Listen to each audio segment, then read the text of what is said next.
Welcome. So we have studied different modes of heat transfer in previous videos. Now in this video I am going to discuss about one of the important thermal system where we use the basic knowledge of heat transfer, and that is heat exchanger. So now in this video we will be covering some understanding about the heat exchanger, and we are going to classify them. And once this knowledge is acquired, once you know different types of heat exchangers and where they are used, you can apply the basics of modes of heat transfer and you can analyze any heat exchanger which we will be discussing in the coming slides. So let me firstly classify the heat exchangers. Now firstly we should know what is heat exchanger. Heat exchanger is a device or a system in which there is an heat exchange between the two fluids, and these two fluids are at different temperatures. So one in comparison with other is a cold fluid and second one is the hot fluid. So hot fluid will give heat to the cold fluid. So now if you want to classify the heat exchangers, we have transfer type, then there is a direct contact type of heat exchanger, and third one is the storage type of heat exchanger. Now firstly we will concentrate on transfer type of heat exchanger. So in transfer type of heat exchanger, there is a separation in between two fluids. So there is a boundary which acts as a separation in between hot and cold fluid, and across this boundary or a separation the heat exchange occurs. So let me show you one figure where you have hot fluid which is flowing through the tube, and there is an concentric tube or an annular space through which cold fluid is flowing. Now when this hot fluid is flowing through this tube, it will exchange heat with the cold fluid across this pipe, the inner pipe. So cold fluid will gain heat, it gets heated, and then it can be used for different application. So this is a common example of transfer type of heat exchanger, and you see there is a separation in between two fluids. Now the direction of hot fluid and cold fluid, that can be opposite or they may flow in the same direction, or you may have a case in which these two fluids may flow perpendicular to each other. So that is called as a cross flow heat exchanger, which we will discuss in the coming slide. So you should remember that a transfer type of heat exchanger consists of a boundary or a separation in between two fluids. Then there is second type of heat exchanger, which is storage type of heat exchanger. So you can just imagine a wheel which consists of matrix, a solid wheel with matrix, and there are two fluids which are again separated by a boundary.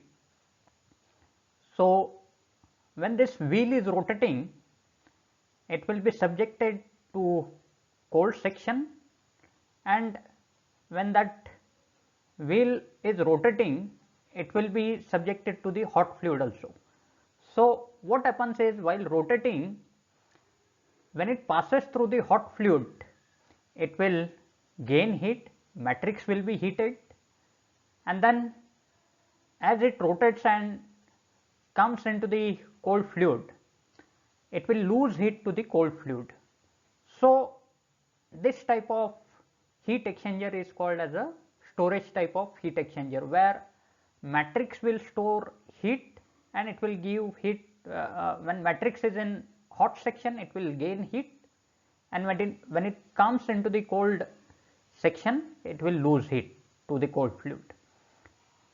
So this is one thing. Another thing is, you may have a matrix and alternatively you are passing hot fluid and cold fluid through that matrix. So that can also be a storage type of heat exchanger. So you should remember that here the matrix is essential, because matrix is gaining heat and losing heat to the fluids. Like it will gain heat from the hot fluid and it will lose heat to the cold fluid. The next type is direct contact type of heat exchanger, and you must have visited a power plant where you observe a big tower which is called as a cooling tower. So this cooling tower is a classic example of the direct contact type of heat exchanger, where both the fluids, they are in contact with each other. There is no separating boundary. So now you can see, I'll show you, I'll explain you the working of the cooling tower so that this concept is more clear. So cooling tower is basically used for reducing the temperature of water, which is used for condensation process. So here you can observe a condenser which receives steam from a turbine, and this steam is condensed using cold water which is obtained from cooling tower. So the steam passes over the tubes through which cold water flows, and it loses heat to the cold water, and it gets condensed, and this condensate is again supplied to the boiler, and further it is utilized for obtaining the power from steam turbine after it gets converted to steam. So steam is an outlet from this steam which comes out from the steam turbine. It is condensed in the condenser, while the water which is passing through the tubes in the condenser gets heated. Now this water, it goes to the cooling tower, and in the cooling tower the pipe which carries this hot water has many nozzles. So this nozzles, they will spray hot water inside the cooling tower. Now when it is sprayed, there are entries provided in the cooling tower for atmospheric air, which is at lower temperature. So when this air enters the cooling tower, generally it enters from the bottom, so it comes in direct contact with the hot water which is sprayed from the nozzle, and this air, it will absorb heat, it will cool the water which comes from the condenser, and this water is again collected because of the heat exchange, it gets cooled, and that water is again utilized for condensation process. So here you observe that the surrounding air is in direct contact with the hot water, and it loses heat, and because air gets heated with some evaporated water, it comes out from the top. So this is a classic example of direct contact type of heat exchanger. Another thing is, you can also have a cooling pond, big cooling pond, where you are just spraying water, hot water. So what will happen? In that case also, air is in direct contact with hot water, and it gets cooled and collected in a pond and again circulated back to the condenser. So that can also be a case. So in both these types, you have direct contact of two fluids. So these are the types of direct contact type of heat exchanger, where the two fluids are in contact with each other. Now we will discuss some transfer type of heat exchangers. So here it is named as a straight tube heat exchanger, but this is also called as shell and tube type of heat exchanger. So straight tube means there are tubes, straight long tubes in a shell. So this outer covering is called as a shell, or outer chamber is called as a shell, and there are many tubes, small diameter tubes, through which water is passed, and over this tubes you are supplying steam. So steam from, like, you can take the example of a condenser in power plant. So the steam which is obtained from the exit of the turbine, that is supplied to a condenser, and that condenser is generally shell and tube type of condenser. So this steam, it will pass over the tubes through which you have cold water which is supplied, and steam will lose heat to the water. Now you see, this is neither like the tube fluids, they are neither flowing parallel to each other nor they are flowing opposite to each other. So shell and tube type is a transfer type of heat exchanger with slightly different configuration. So there are some charts which can be used for analyzing this type of heat exchanger, which can be discussed in some other videos. But now you can just remember that since there are the straight tubes through which water is passed, this is also called as a straight tube heat exchanger.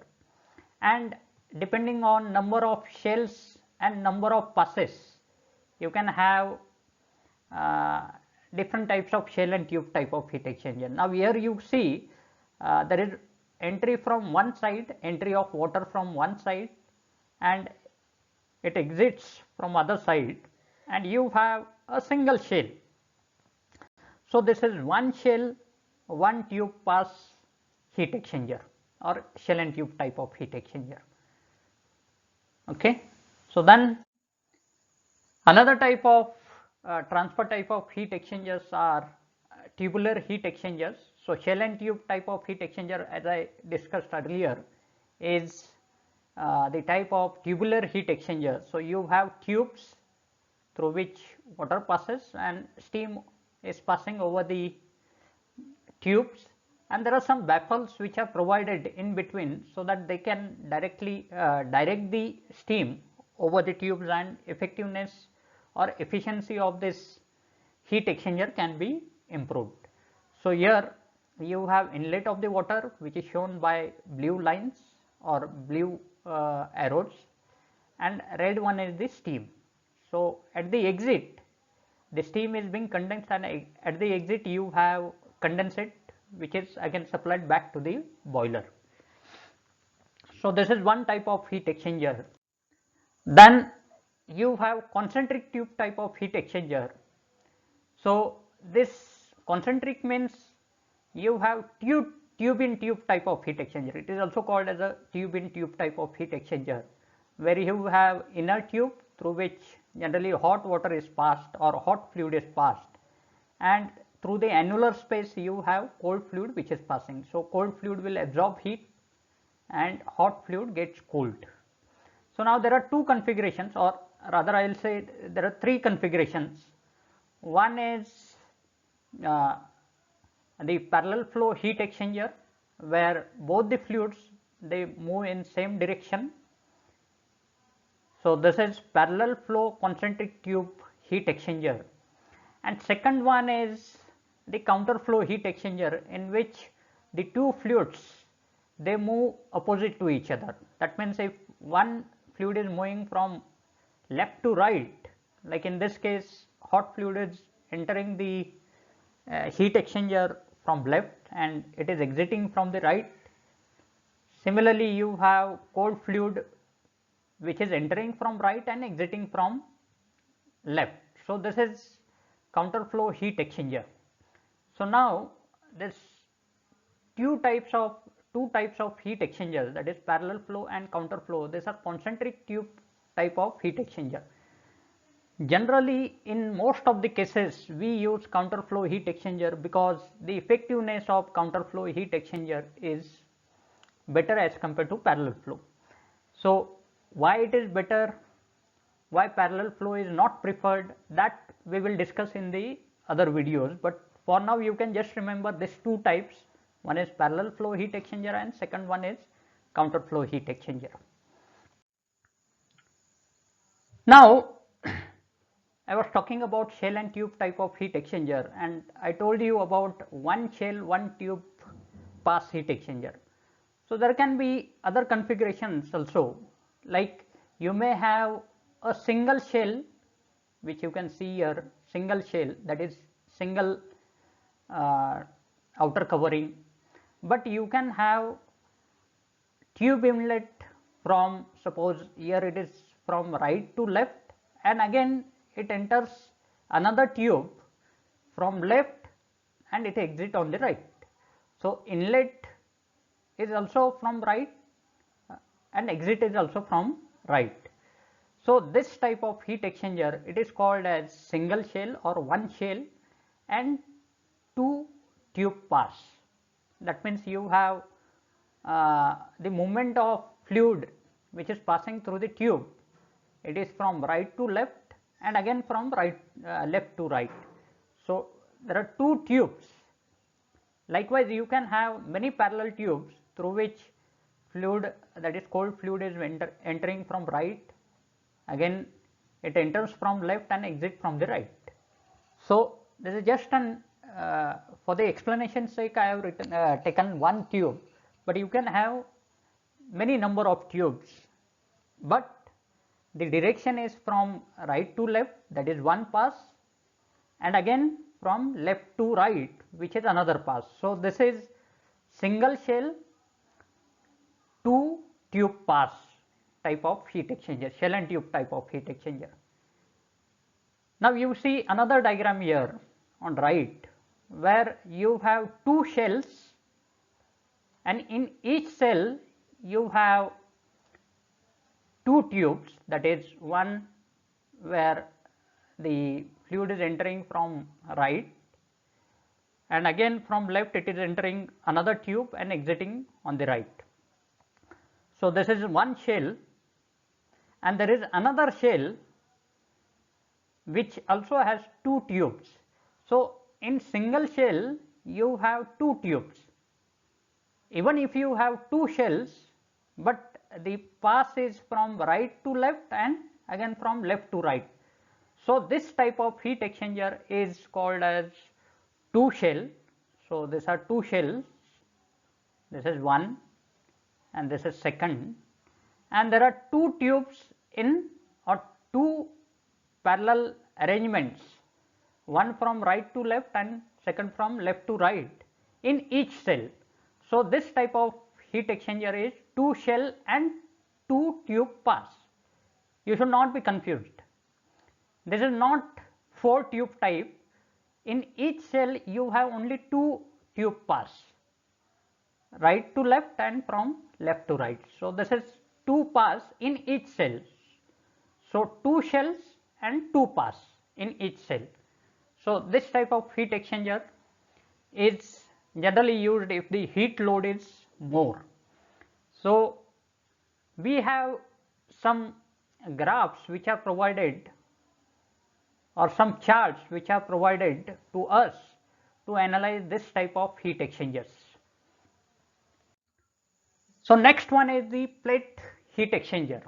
Now plate, you know that it is a plane surface, and if you have many number of such plates stacked over each other with small gap in between, then they are called as plate type of heat exchanger.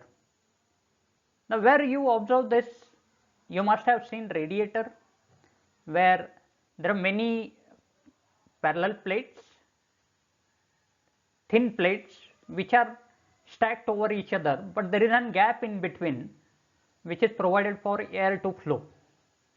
So this plate type of heat exchangers have many number of plates which are parallel to each other, placed parallel to each other, and there is an hot fluid which is passing in the perpendicular direction. So here you can see that there are some holes which are provided through which we can place some tubes. So there are tubes which are placed through these holes, and they are passing through all the plates which are placed parallel to each other. And suppose you have hot fluid which is passing through that tubes, and you have the air flow which is passing in between the plates over these tubes. So now this arrangement, you see that in this arrangement you see that there are holes through which tubes can be placed, and you have this extra surface of the plate which is provided. So this is for increasing the surface area for heat exchange. Otherwise you can just have tubes over which air is flowing and it exchanges heat. but you can see if you have tubes and if you have these plates which are provided over the tubes, then you are actually increasing the area for heat exchange. So this configuration or this method will increase the heat exchange. So now as I told you, the common example of this plate type of heat exchanger is the radiator. So in radiator you have many such plates parallel to each other, and there is a small gap in between, and you have a fan behind this radiator which is sucking air, so that the hot water which comes from the engine is cooled, and as it passes through the tubes it is collected at the bottom. So cold fluid is collected at the bottom and again circulated back to the engine. Now you should remember this number 700 meter square per meter cube. You have a term which is called as compact heat exchanger, where you have very large heat transfer area per unit volume. So suppose you have 1 meter cube of volume, and if you place many plates in between, so now what you are doing is you are increasing the surface area for heat exchange. So if that area exceeds 700 or 600 meter square per meter cube, that is per unit volume, then it is called as a compact heat exchanger. So radiator, you must have seen radiator in front of the car, in front of the engine in car. So that is an classic example of compact heat exchanger. So you can't even actually count the number of fins there. So there are many in number. So it is called as compact heat exchanger. Our body itself is a compact heat exchanger, because the surface area which is available for heat exchange in our body is more than 700 meter square per meter cube. So per unit volume, the surface area which is available for heat exchange is quite high, and our body is also called as a compact heat exchanger. So as I told you, you can have some tubes which are placed. So here you can see these are the tubes which are placed in the plates. So you have hot fluid which is passing through these tubes, and you have flow of cold fluid over the plates, and if this is in perpendicular direction, like hot fluid is moving from up from top to bottom, so this is vertical movement of hot fluid, and if you have horizontal movement of cold fluid which is perpendicular to the hot fluid, then that type of heat exchanger is called as a cross flow heat exchanger. You should remember that we are discussing about transfer type of heat exchanger, where you have a boundary in between two fluids. So here also you see these tubes, they are the boundary in between hot and cold fluid. So all these types, like we have seen concentric tube type of heat exchanger, Shannon tube type of heat exchanger, or the plate type of heat exchangers, they are all transfer type of heat exchanger, where you have a boundary in between two fluids or a surface in between two fluids across which heat exchange occurs. So again, in a plate fin also you can have a single pass plate fin, where you have a plate. So one fluid is moving in, suppose horizontally from right to left. In the cross direction, that is perpendicular direction, again you have movement of another fluid, that is cold fluid. So if the number of passes is single, then it is called as a single pass plate fin. If you have multiple passes, like same fluid is passing and again entering from other side, again it is entering from the first side. So like if you have this kind of arrangement, it is called as multi-pass. That means same fluid is moving into the heat exchanger number of times. So that type of heat exchanger is called as a multi-pass plate fin. And finally, I'll just explain you about the radiator, because you know about the radiator. Now in engine, you must have seen that there is a coolant which is passing through the engine jacket. So there are areas surrounding the cylinder which are called as engine jacket, through which you can supply the coolant. So coolant will cool the engine, then it will come to the radiator at specified temperature, generally it is about 90 degrees, and it will enter the upper header, and from the upper header to down header you have tubes which are connecting the upper header to down header, and there are many number of plates which are provided in between. So these plates, they are stacked over each other in such a way that there is very small gap in between them. So when this fan is operated or when vehicle is running, the air enters over the radiator at certain velocity. So whatever hot coolant is passed to the radiator from the engine, it gets cooled and again circulated back to the engine. So this is an example of a transfer type of heat exchanger, and this is also called as compact heat exchanger, as I told you, because the surface area of in case of radiator, surface area per unit volume is quite high. It is greater than 700 meter square per meter cube. So this is one example. There are many such examples where you observe the heat exchanger. Like boiler, you must have seen or visited some steam power plant. There you must have seen inside the boiler that there are many number of tubes over which hot gases are passing. So when you burn the fuel, the hot gases which are produced, they pass over the tubes, and inside the tube we are passing water, which is to be converted to steam.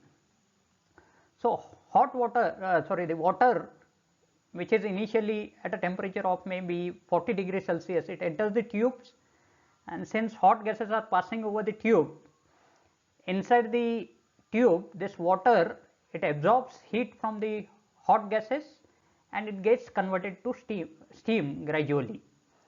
So there this heat exchange, now there the area per unit volume is not very high, so it cannot be called as a compact heat exchanger, but it is also a transfer type of heat exchanger which is used for exchanging heat between hot and cold fluid.